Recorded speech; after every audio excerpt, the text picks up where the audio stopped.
Welcome. How does science explain the soul? Anomalous at best. Here is a slightly better description, in plain English. If you want to know more, subscribe and check out my other videos. Since the dawn of awareness, humanity has looked inward and outward, asking the same question in countless forms. What is life and what animates it? The ancient question is not about survival or biology, it's about essence. Long before microscopes and magnetic resonance, people sensed that something invisible moved through all things. They called it breath, spirit, prana, chi, ruach, pneuma, words that meant both air and soul, both movement and meaning.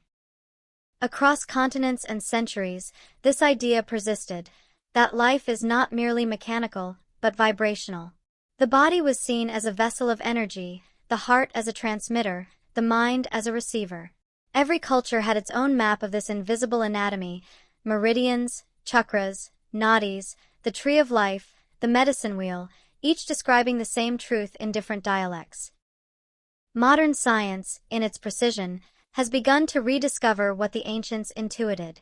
The electromagnetic field surrounding the body, the coherence between heart and brain, the subtle light emitted by cells, these are measurable echoes of what ancient healers once felt with their hands and hearts. The language has changed, but the story remains. We are luminous beings, woven from energy and intention. The ancients didn't separate physics from philosophy. They saw the cosmos as a living organism, and themselves as its reflection.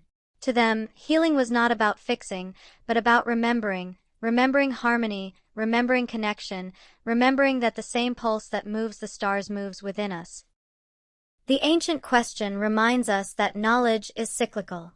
What was once myth becomes metaphor, then measurement. The wisdom of the past doesn't vanish. It evolves, waiting for science to catch up. When we read ancient texts now, the Vedas, the Tao Te Ching, the Hermetic writings, we can see the outlines of modern theories shimmering beneath their poetry. They spoke of vibration, resonance, balance, the same principles that govern quantum fields and biological rhythms. The ancients didn't have instruments, but they had intuition, and intuition is simply perception tuned to a different frequency. So as we move forward in this series, remember that the quest for understanding didn't begin in a lab, it began in the human heart. The ancient question is not asking for proof, it's asking for participation. It invites us to feel the unity that science now describes, to sense the coherence that mathematics now models. It asks us to listen, not just with the mind, but with the whole system. In our next lecture, we'll explore the inner cartography, the maps of energy and awareness that both ancient mystics and modern researchers have drawn, and how those maps reveal the pathways connecting body, emotion, and consciousness.